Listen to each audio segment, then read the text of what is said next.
Every town has its secrets, and ours was no exception. Tucked away on the outskirts, overshadowed by gnarled trees and a thick fog that seemed to linger perpetually, stood the old abandoned asylum. Its dark silhouette loomed ominously against the gray sky, its windows shattered and boarded up, a testament to its forgotten existence. They said it was haunted, that the souls of the tormented patients still wandered its decaying halls, and like fools drawn to the flame, my friends and I dared to venture inside.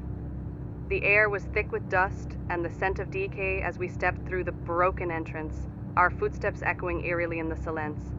The darkness seemed to swallow us whole, the only light filtering in through the cracks in the ceiling above. I could feel the weight of the building pressing down on me, as if it were alive, watching, waiting. We crept cautiously through the corridors, our hearts pounding in our chests with each creak of the floorboards beneath our feet. Shadows danced along the walls, twisting and contorting into grotesque shapes that seemed to reach out for us. But still, we pressed on, fueled by a morbid curiosity that bordered on madness.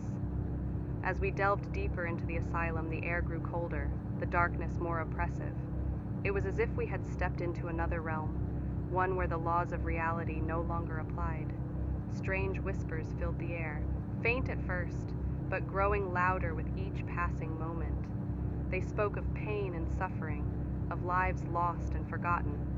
And then suddenly we stumbled upon it, the heart of the asylum. A vast chamber, its walls lined with rusted cages and chains that hung ominously from the ceiling above. In the center of the room stood a solitary figure, its form shrouded in darkness. I could feel the hairs on the back of my neck stand on end as the figure turned to face us, its eyes glowing with a malevolent light. It spoke then, its voice a guttural whisper that sent shivers down my spine. "You should not have come here," it hissed, its words echoing through the chamber like a death knell. "This place belongs to us now, and you are not welcome." But still, we stood our ground, refusing to be driven off by mere whispers and shadows.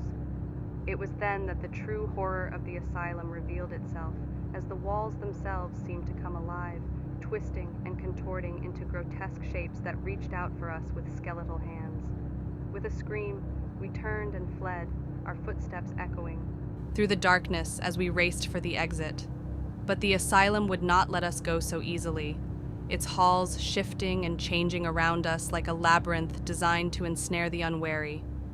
I could feel the panic rising within me as we stumbled blindly through the darkness, our breath coming in ragged gasps. And then, just as it seemed all hope was lost, we burst through the doors and into the cool night air beyond. We collapsed onto the ground, gasping for breath as we stared up at the asylum, looming ominously in the distance. And though we had escaped with our lives, I knew that we would never truly be free from its grasp.